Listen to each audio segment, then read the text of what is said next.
Bonjour YouTube, ici Largo pour une nouvelle vidéo de rentrée sur Horror Arkham, c'est bien ça. Je suis en compagnie de Mickaël, comment vas-tu? Ça va bien, salut tout le monde. De retour? De retour, ouais. Tu as pris quelques vacances un petit peu? Petites vacances pour moi. Petites vacances?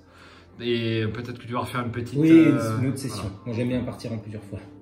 C'est très bien. Donc moi j'étais absent au juillet et là je suis de retour. Je vais retrouver avec plaisir la collection Horror Arkham et il va y avoir plein de sorties. Je crois, Mickaël, qu'en mon absence, tu as joué le scénario du Blob. Exactement. C'était bien? Bah ouais, c'est intéressant. C'est un bon scénario.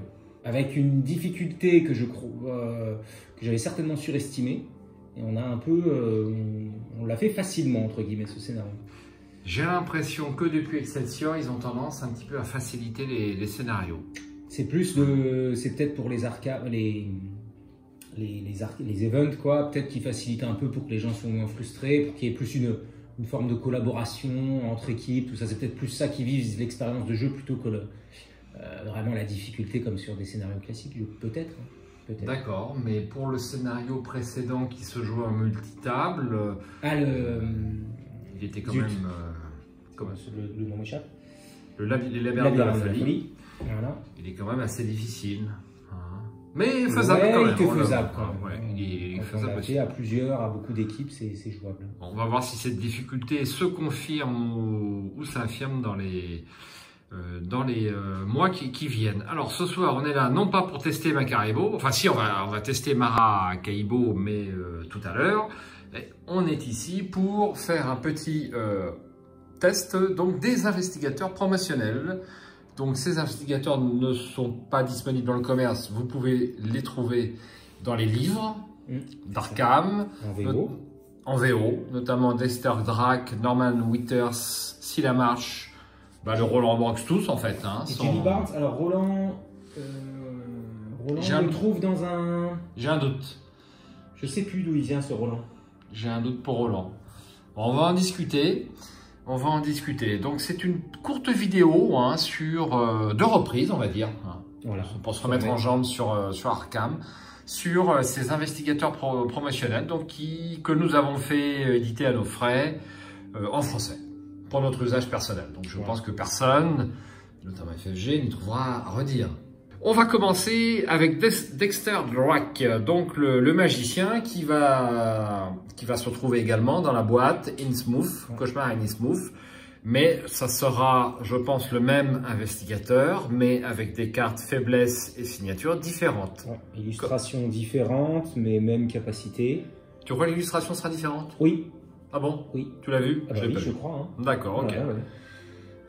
Moi, je pense que c'est la même, mais je peux me tromper. Donc, Dexter Drake, le magicien, c'est un mystique. 5 en volonté, 2 en intelligence, 3 en lutte et 2 en agilité. C'est un magicien et les vétérans. Action rapide. Pendant votre tour, défaussez un soutien que vous contrôlez. Jouez un soutien avec un nom différent depuis votre main en réduisant son coût de 1. Limite d'une fois par tour. Elder Sign, plus 2, vous pouvez renvoyer un soutien de votre zone de jeu dans votre main. Ensuite, piochez une carte. 6 en points de vie et 8 points de santé mentale. Voulez-vous voir de la vraie magie? Alors, donc c'est une capacité assez inédite. C'est un vrai magicien pour le coup. Donc un soutien, c'est assez vaste. Les soutiens, donc ça peut être un allié, ça peut être une lampe torche, ça peut être une arme, mais c'est bien ça? C'est ça, ou un sort pour un magicien peut-être. Surtout un sort pour un magicien aussi. Enfin pour un mystique plutôt, je devrais dire. Alors ça me paraît moi super costaud, parce que dès que le sort arrive... Voilà, c'est intéressant. Arrive à échéance, c'est-à-dire qu'il n'y a plus de charge dessus. Voilà. Alors il faut switcher, parce que c'est un nom différent. Ah oui, il faut switcher. Voilà, donc il faut switcher entre l'un et l'autre. C'est le seul inconvénient. Bon, il faut le défausser, ça réduit de 1. C'est pas une capa d'enfer, mais ça reste intéressant, quoi. Puis c'est rapide surtout. C'est rapide. Ça fait rapide et puis un petit gain de poser un soutien, un sort d'attaque qui se vide pour le poser à un autre. Ce qui est pratique quand même, c'est que c'est Une action rapide, ça ne C'est ça. provoque pas de réaction de la part des ennemis, même si on est engagé avec eux. Exactement. Tu as 5 de volonté, c'est c'est pas parfait pour les mystiques. Ah oui. Je crois que j'ai jamais joué mystique avec vous, hein. Arrête-moi si je me trompe. Il y a toujours quelqu'un pour jouer mystique. Hein. T'as pas joué à Kashi une fois avec moi? Tout à fait, elle a fait 2 scénarios. Hein, c'est pas la mort. Hein. Ouais. Donc, eh bien, moi, ça m'intéresse de jouer Dexter Drake prochainement. Alors, il me fait penser à Mandrake le magicien, ce Dexter Drake. Je ne sais pas s'il en est inspiré. Il faudra demander à l'auteur.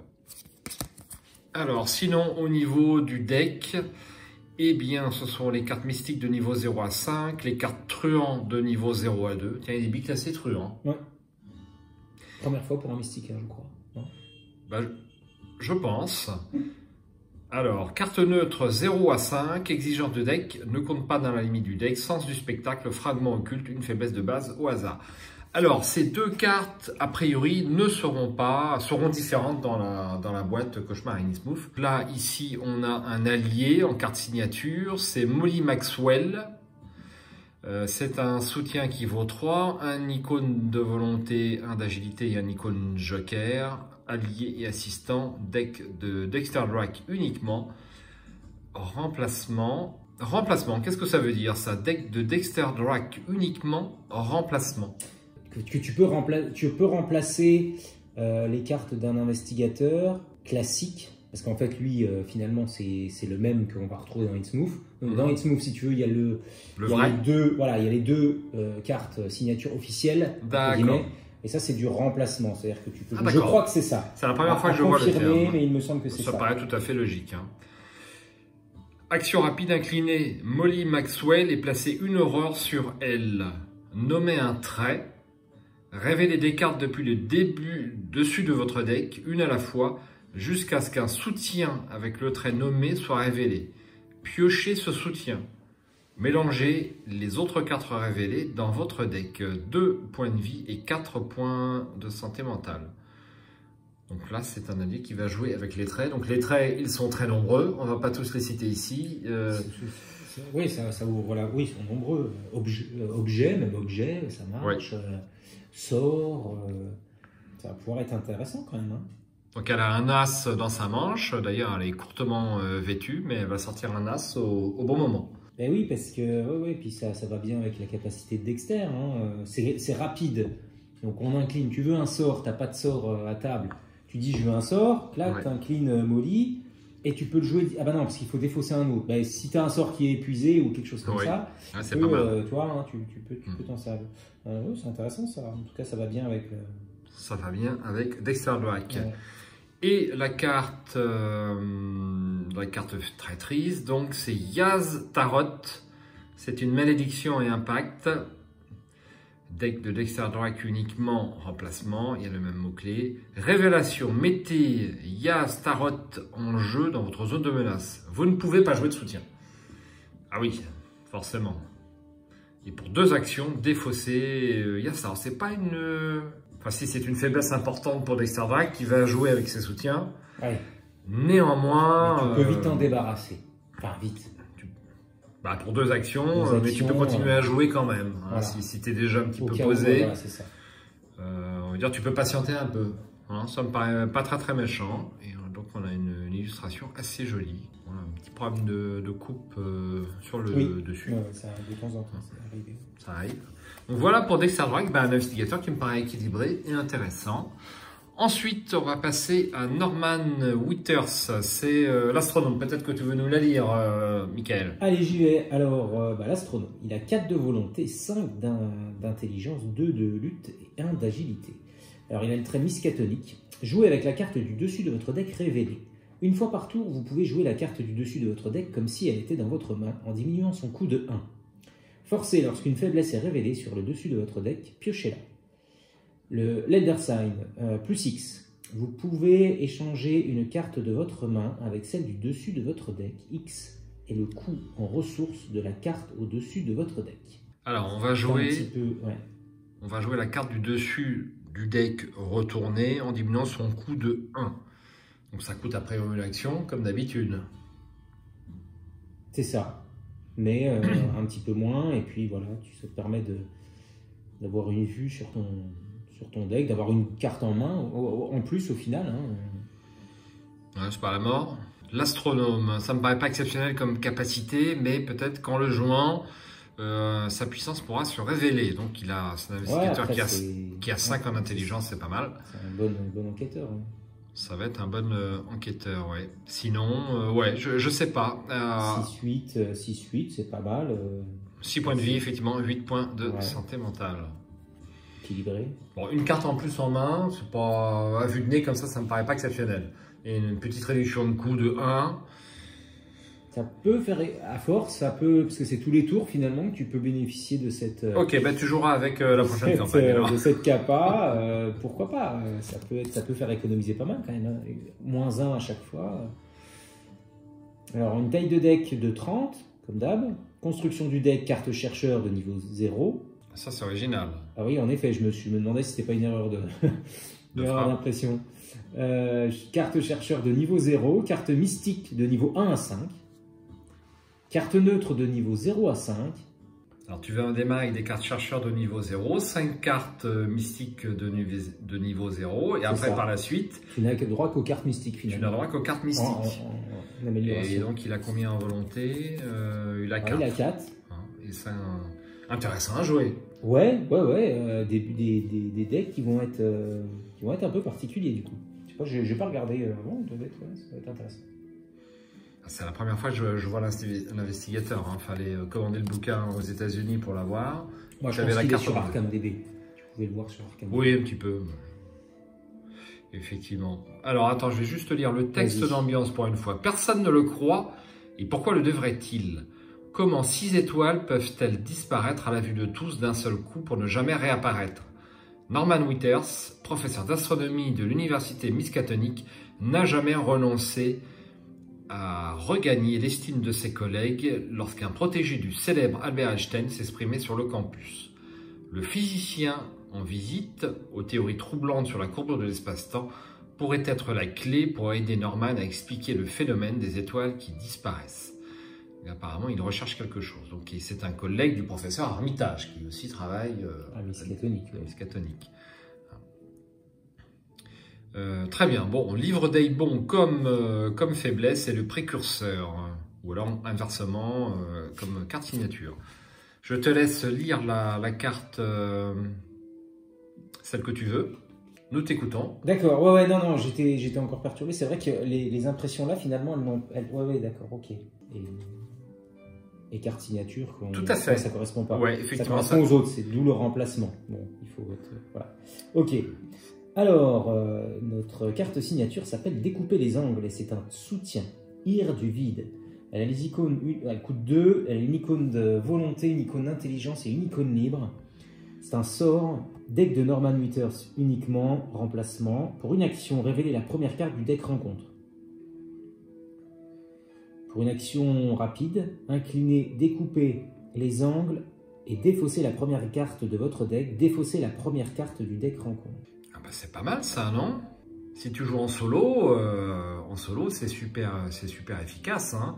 Comme tu ne révèles qu'une seule carte rencontre en solo, tu vas pouvoir, admettons que tu aies un deck Norman Withers qui ne va pas beaucoup combattre, tu peux écarter peut-être tous les ennemis, enfin tenter de les écarter. Il y en a peut-être un qui passera au travers, il faut encore avoir posé cette carte. Quand tu imagines quand tu tires la carte... Quand tu pioches ta carte à la phase de mythe? Non, c'est à ton tour. Pour une action, tu peux révéler la carte du deck rencontre qui sera révélée lors de la prochaine phase de mythe. Et pour une action rapide, éventuellement, tu peux incliner, découper les angles et défausser la première carte de ton deck et tu défausses cette carte rencontre qui ne te plaît pas. Ben, c'est pas mal. Ça te coûte une action hein, quand même. Hein. Si c'est... Ouais. Alors c'est révélé, tu l'as Bah, tu la révèles, tu la retournes. Ouais, d'accord. Tu la pioches pas, tu la révèles, c'est pas pareil. Peut-être un petit peu rouillé toi aussi, Mickaël, avec ces 30 jours. Non, mais oui, peut-être. Si, je t'assure. Ouais, d'accord. Okay. Non, ça te plaît pas comme capacité? Je sais pas. Parce que je te rappelle que tu vas jouer avec lui, hein, donc prochaine campagne. Moi, je trouve ça très plaisant. Alors, par contre, ça coûte une action. Hein, donc, c'est vrai que si tu veux révéler à chaque tour la carte rencontre, ça va te coûter cher. Ça va te coûter très très cher. c'est une carte qui peut se révéler, on va dire, se retourner contre toi parce que tu vas être tenté de révéler à chaque fois la carte rencontre, tu vas perdre des actions, tu vas perdre du temps. Moi, je trouve ça très dangereux. Et puis, ça n'empêche pas que tu risques quand même de tomber sur un truc à la phase de mythe que tu vas pas apprécier. C'est sûr. Bah, pour une deuxième action, tu peux retourner à la carte suivante. Imaginons, tu fais ton action, mettons ta dernière action, ton tour, tu fais révéler la première carte du deck rencontre. Oui. Bon. Elle reste au-dessus du paquet, du coup. Oui. Rencontre. Oui. Donc, tu as subi les révélations. Imagine que ces révélations... Faites un test de je sais pas quoi. Alors, effectivement, tu dois subir l'effet de révélation. Donc, tu subis l'effet de révélation. Je suis pas sûr. L'effet de révélation, c'est quand tu la pioches. Ouais, mais c'est quand tu la révèles. C'est ça qui me... C'est ça qui te perturbe, toi. Qui me perturbe. Disons, dans la mécanique du truc, si tu veux, du coup, tu révèles... Le terme retourner aurait été plus adéquat que révéler. Parce que je pense... Ou regarder au moins. Regarder, oui, effectivement. Je ne sais pas si effectivement révéler c'est le terme exact, il faudrait reprendre. Je jetterai un œil tout à l'heure. On ne la pioche pas, hein, donc on mais c'est ça, mais révéler ça veut quand même dire, effectivement, il y a écrit révélation, donc si tu la révèles, tu dois appliquer l'effet de révélation. J'ai un petit doute là-dessus. Normalement, dans piocher, c'est révéler, enfin, tu vois, c'est pour ça que ça m'interpelle un peu ce truc. Alors peut-être qu'il faut faire l'effet de révélation, ce sera quelque chose que nous contrôlerons un petit peu plus tard. On va pas trop s'engager, hein, des fois qu'on se trompe.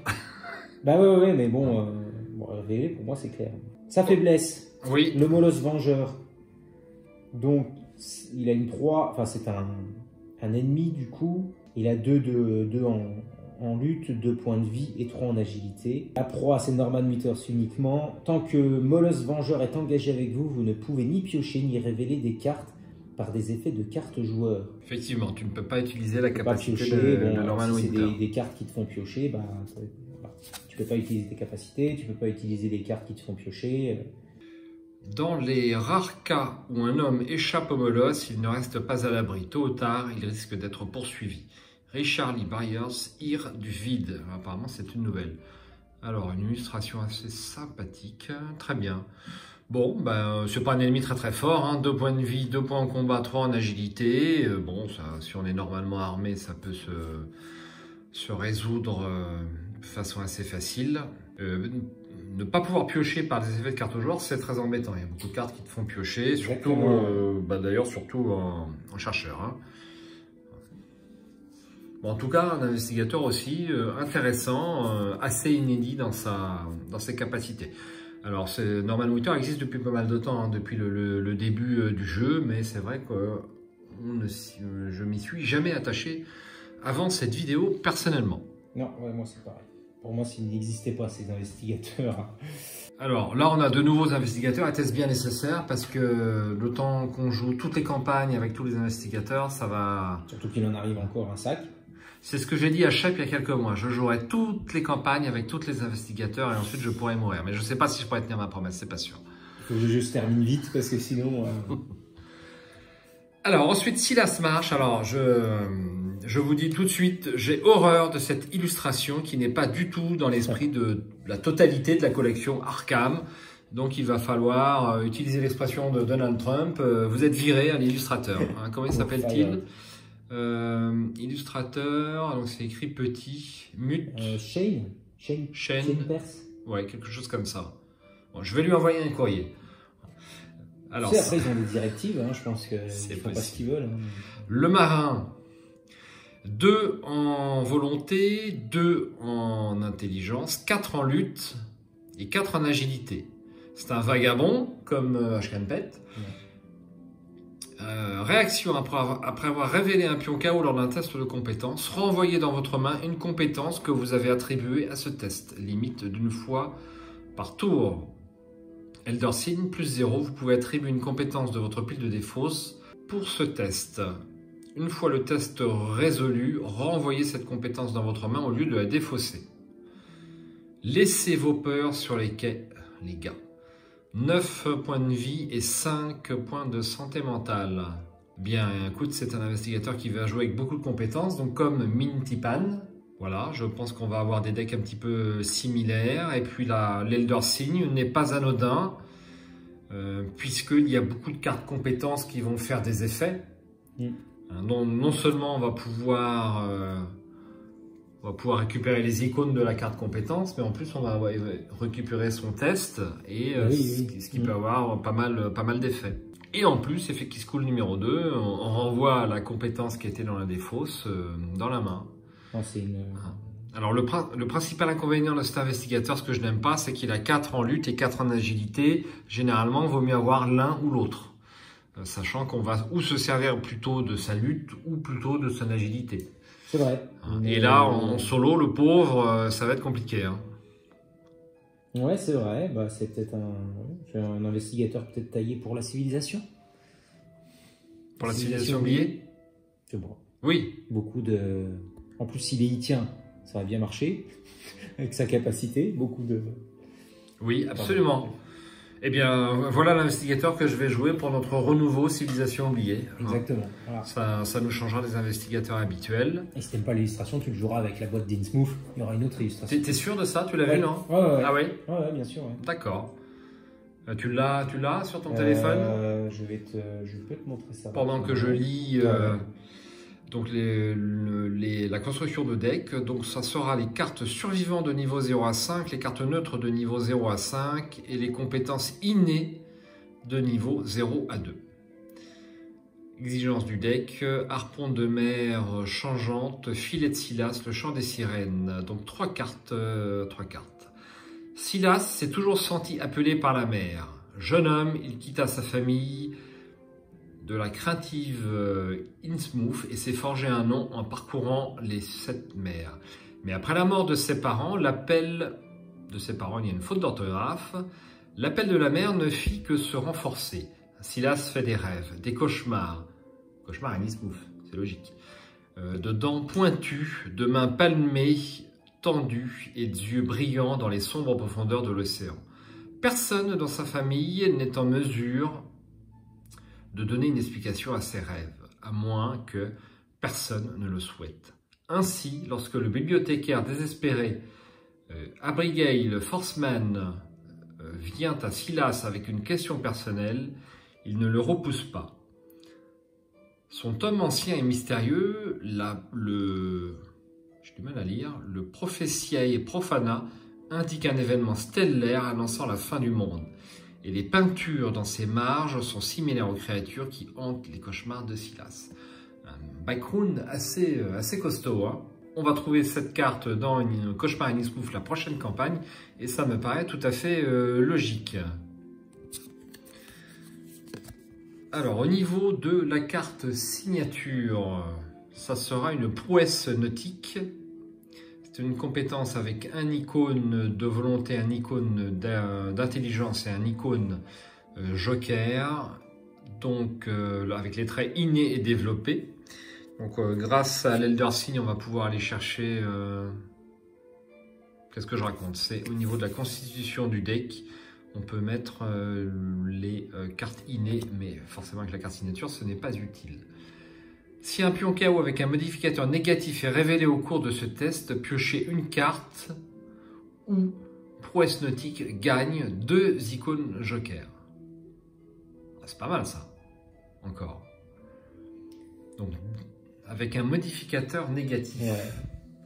Alors, petite question, est-ce que le crâne qui a un modificateur négatif, est-ce que ça compte là-dessus? Je ne crois pas. Bah si, le modificateur, il est quand même négatif. Ils te disent pas avec une valeur numérique, c'est le modificateur qui compte là. Donc au final, ça compte avec quasi tous les jetons. Ah oui? Sauf peut-être l'échec auto. L'échec auto, ça doit pas compter parce qu'il n'y a pas de modificateur. Oui. Mais tout ce qui te dit, le crâne, s'il a un... Si on dit que le crâne c'est moins 1, bah là ça joue. Bah écoute, c'est le modificateur. Hein. Ça me choque pas plus que ça. Alors, quand tu tires le pion KO, c'est un crâne qui a tué. C'est pas un modificateur. C'est ça qui me gêne. Pas. Il me semble me souvenir que sur une autre carte, il te dit si vous piochez une valeur numérique ou un truc comme ça. Tu vois, c'est dit autrement. Okay. Là, le modificateur, pour moi, c'est le modificateur. Okay. Le crâne, s'il a moins 1, c'est le modificateur, c'est moins 1. Alors du coup, tu te retrouves avec une carte qui a 3 icônes de joker, un icône d'intelligence et un icône de volonté. Bon, ça me paraît bien, hein. Parce que donc c'est un Ah, c'est une compétence, tu peux le faire qu'une fois. Oui. Mais tu peux la récupérer avec la capacité de Silas. Voilà, tu peux la récupérer de façon indéfinie, mais une fois par tour. Donc, il ne faut pas faire trop de tests, puisque cette réaction ne s'applique qu'une fois par tour. Très bien. Bon, là, une carte avec un joli dessin, c'est important. Et la carte faiblesse, tu as trouvé l'illustration, non? Non. Non. Non. Alors, peut-être que tu t'es trompé. Peut-être que je me suis trompé. Hein? Moi, je n'ai pas vu d'autres Silas, mais bon, je ne suis pas en permanence sur les forums. Alors, le rêve des profondeurs, c'est également une compétence avec 2 icônes de joker. C'est assez rare pour une carte traîtrise. Alors, c'est une malédiction. Deck de Silas marche uniquement et remplacement. Et les icônes de cette compétence se soustraient à la valeur de votre compétence au lieu de s'ajouter. Si ce test échoue, renvoyez cette compétence dans votre main. Forcez, si Rêve des profondeurs est dans votre main à la fin de votre tour, révélez-le et subissez 2 dégâts. Alors c'est une carte effectivement on n'est pas obligé de l'attribuer à un test de compétence, mais si vous la gardez dans votre main, eh bien ça vous coûte 2 dégâts. Donc il vaut mieux l'attribuer forcément, mais si vous l'attribuez, eh bien vous aurez un malus de 2 icônes joker sur votre test. Bon, si on a un super test à faire avec plein d'icônes, c'est pas un Rêve des profondeurs qui va gêner. Tout à fait. Mais bon, quand même, hein, -2, c'est un -2 encore. Hein. C'est un -2. Disons, faut pas être pris au dépourvu. Si on le rate, eh ben, on renvoie ça dans notre main. Donc c'est dur quand même. Là, c'est dur, je trouve. Il faut avoir un stock de cartes dans sa main de façon à tout moment pouvoir faire. Alors, Mickaël me fait mentir. Donc, je montre effectivement une image. Il me semblait bien que c'était cette illustration-là. Mais comme je sais qu'elle est utilisée sur d'autres jeux, j'avais pu là. Et là, effectivement, Alors déjà, je la trouve bien meilleure. Bah, elle est différente. Mais bon, on reconnaît le personnage quand même. Après, c'est moins héroïque comme pose. On reconnaît le personnage, oui, absolument. Bon, bah... Ouais, donc tu vois Dexter Drake, une illustration un petit peu différente. Oui, on est d'accord. Que je trouve un petit peu mieux aussi, un petit peu moins naïve. Néanmoins celle-là me convient bien. Hein. C'est pas mal aussi. Hein. Qu'est-ce qu'on est difficile, hein, on critique les illustrations. Donc c'est tout pour Silas March. Donc par contre dans sa version Innsmouth, il y aura 3 cartes signatures, hein, comme indiqué sur ici, le harpon de la mer changeante, le filet de Silas et le chant des sirènes. Donc c'est une carte. Alors lui il est pas biclassé. C'est l'un des rares investigateurs. Ouais, mais tu as les cartes innées, les compétences innées. Il y a les compétences donc, innées. Bon, ouais, comme tu vas jouer avec beaucoup de compétences et innées. Il y en a pas mal. Hein. Alors, ouais, il y en a pas mal. Hein, tu veux faire une petite recherche? Je vais jeter un œil rapidement. Alors, pendant qu'on fait la recherche, donc les 3 investigateurs qui restent donc existent déjà. Hein, donc 2 pour la boîte de base et Caroline Fern. C'était où déjà Caroline Fern? Carcosa, j'ai un doute. Je ne sais plus, on vérifiera. Voilà, donc j'ai ressorti les investigateurs qui existent pour faire une petite comparaison. Allez, investigateur suivant, si tu es d'accord, on va passer à Roland Banks. Nouveau Roland Banks. Avec une illustration, bon, un petit peu naïve. Hein, alors on reconnaît le personnage, mais dans un style très différent. Ouais, c'est un petit peu différent, ouais. Et bon, en même temps, c'est du Magali Villeneuve, l'illustration précédente, donc c'est difficile de... Très bonne illustratrice quand même. Ah bon? Tu la connais? Ouais, tu la connais pas toi? Non. Et tout le monde la connaît quand on joue à des jeux FFG, elle a fait beaucoup de... Ah bon? Ah oui. Je l'ignorais. Avec son ami qui s'appelle Alexandre Dinch aussi. Alors on va parler à la carte de base puisque c'est la même. Ouais, tout à fait, ouais. On va juste s'arrêter sur les 2 cartes signature, donc la carte traîtrise et puis la carte signature, si tu es d'accord. Alors, la carte signature, c'est un événement qui coûte 0, qui a une icône d'intelligence, de lutte et une icône libre. Les mystères demeurent, c'est une perspicacité rapide à jouer uniquement durant votre tour. Soit vous placez un indice pris dans la réserve de pions sur votre lieu, soit vous découvrez un indice dans votre lieu. Retirez les mystères demeurent de la partie. Soit vous placez un indice sur votre lieu, soit vous découvrez un indice dans votre lieu. Une carte à usage unique. Ouais. Ça paraît pas la mort. Hein. Ouais, c'est... Après, ça, il faut voir peut-être sa faiblesse, parce que avec l'autre faiblesse, il y aurait eu quelque chose. Je préfère le 38 spécial pour l'instant. Hein. Ouais, c'est vrai que pour un gardien. Et l'autre, c'est... Alors, la faiblesse, c'est une traîtrise requiem de la raison. C'est une folie. Révélation, placez 2 de vos indices sur votre lieu. Si vous ne pouvez pas, placez tous vos indices sur votre lieu. Subissez une horreur. Et mélangez requiem de la raison dans votre deck. Donc tu perds 2 indices, tu les remets sur le lieu. Déjà, c'est une faiblesse qui n'aura pas le même comportement à 4 joueurs qu'en solo. 2 indices en solo, c'est beaucoup. Ouais. 2 indices à 4 joueurs, c'est que dalle. Ouais, puis il faut la remélanger. Bon, c'est une faiblesse qui peut être un peu pénible. Si on n'a pas trop de chance, on la tire 2 fois. Je ne sais pas si je vais prendre cette faiblesse-là. Ouais, c'est vrai que ce jeu de... Parce que Roland Bank, c'était quand même assez utilisé en solo. C'était le plus facile de la boîte de base pour jouer en solo. Et alors, petite question, est-ce qu'on peut mixer, c'est-à-dire prendre la faiblesse de remplacement et pas la carte signature? Après, c'est ton jeu, tu fais ce que tu veux, mais... Et je sais, les règles officielles ne prévoient même pas encore ce remplacement. Oui. Si je ne m'abuse. Quoique si, parce qu'ils doivent le prévoir, puisqu'il y a quand même des investigateurs dits officiels quand même, puisqu'ils étaient fournis dans les livres. J'ai jamais vu le terme.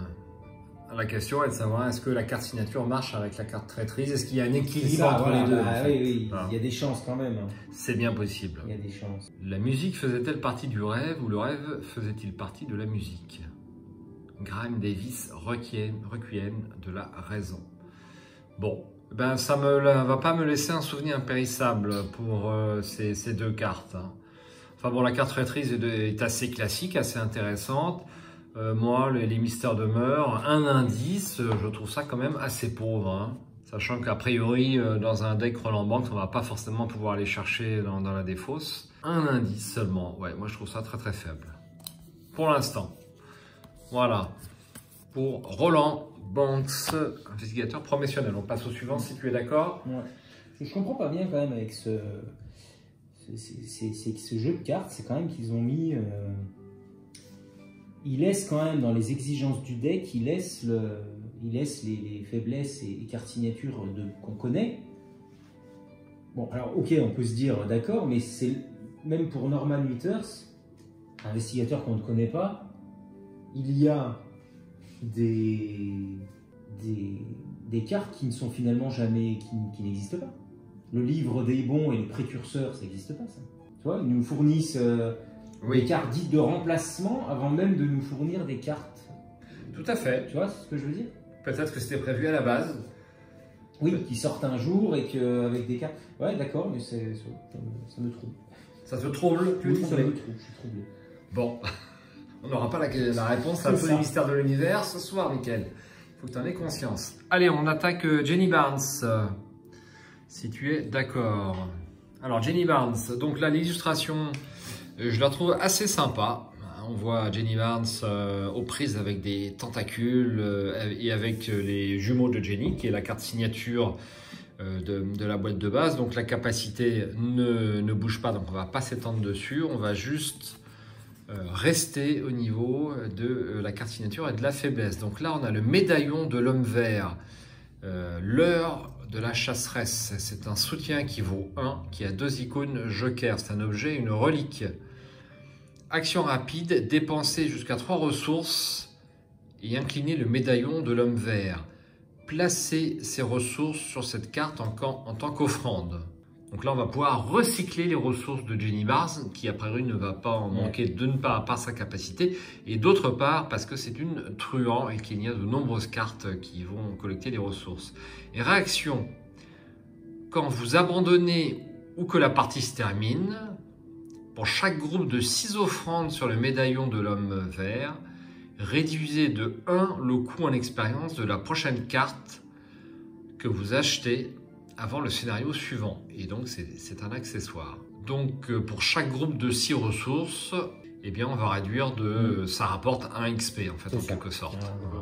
Ça paraît pas mal, hein. Ça peut aller vite. Donc il faut, voilà, il faut orienter, il faut essayer de faire un gain de ressources assez rapide et conséquent pour pouvoir mettre 6-9 ressources éventuellement pour bien optimiser le truc, quoi. Mais du coup, on n'a pas les jumeaux, hein, qui sont une carte. Donc on vous rappelle ce que c'est. Ah oui, c'est vrai. Ouais. Les jumeaux, donc c'était une carte quand même très intéressante, puisqu'on pouvait mettre plein de munitions. Donc j'ai joué Jenny Mard à mes débuts, hein, il y a une série de vidéos. Bon, moi ça m'avait plu, hein, j'aimerais bien la rejouer à nouveau. Alors non seulement il faut jouer tous les investigateurs dans toutes les campagnes, il y a tous les investigateurs que tu veux rejouer, parce qu'ils t'ont plu. Ça fait beaucoup, hein.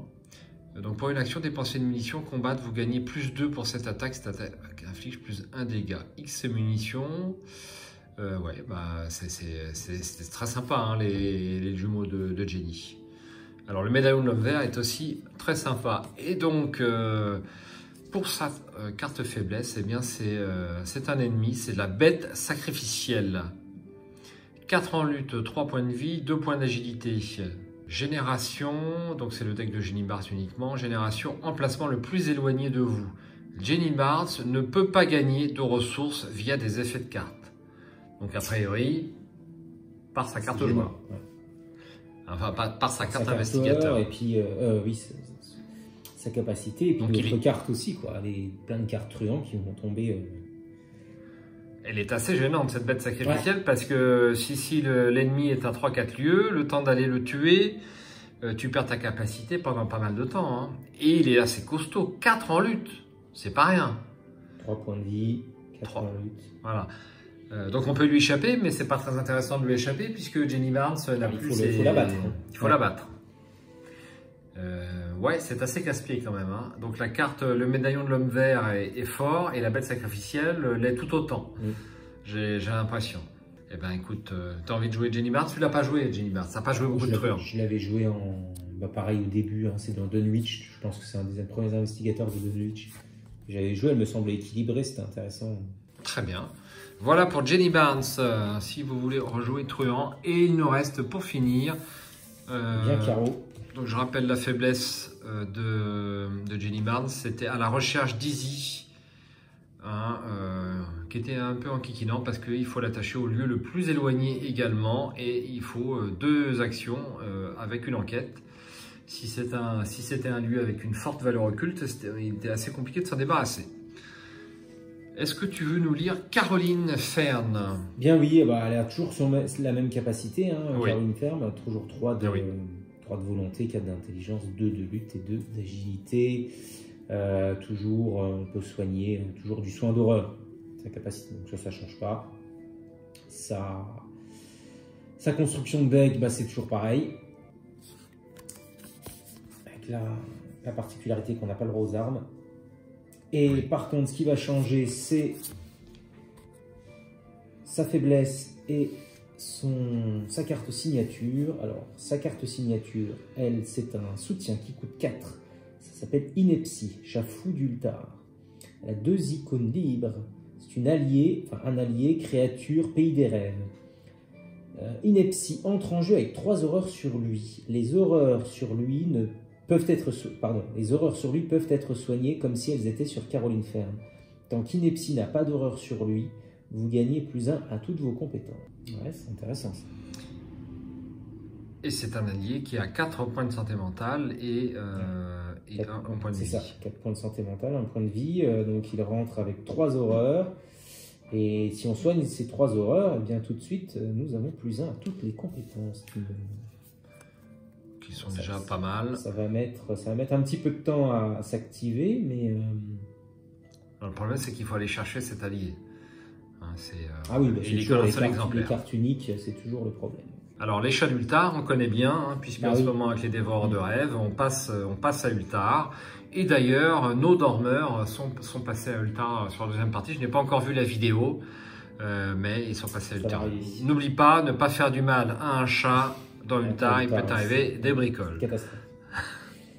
Et donc ensuite, sa faiblesse, combattre le vent noir. Elle est très tâche et contrée du rêve également. Alors, révélation, attaché combattre le vent noir à l'intrigue en cours, Caroline Ferme subit une horreur directe. Forcée jusqu'à la fin du tour, si n'importe quel nombre d'horreurs est assigné à un investigateur pendant ce round et qu'elles n'ont pas été soignées, placez une fatalité sur l'intrigue attachée. C'est original. Ouais, alors, dès le premier... j'ai envie de dire, dès le premier tour, ça se met en route parce que Caroline Ferme subit déjà une horreur directe dès la révélation et donc du coup... Alors, on attache combattre le vent noir à l'intrigue en cours, donc tant qu'on reste à l'intrigue, elle ne bouge pas. Ah bah voilà, c'est ça. Donc elle sera défaussée uniquement quand on passera à l'intrigue suivante. Oui. Donc du coup, ouais, il faut soigner tout le temps, quoi, hein.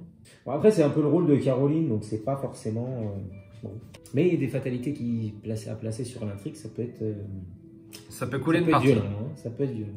Effectivement, avec une illustration un peu crayonnée. C'est original, mais pourquoi pas. Bon, alors est-ce que je préfère l'exemplaire original ou pas, je ne sais pas. Le cheval d'Ultar, on avait Pensée rationnelle qui était très très bien.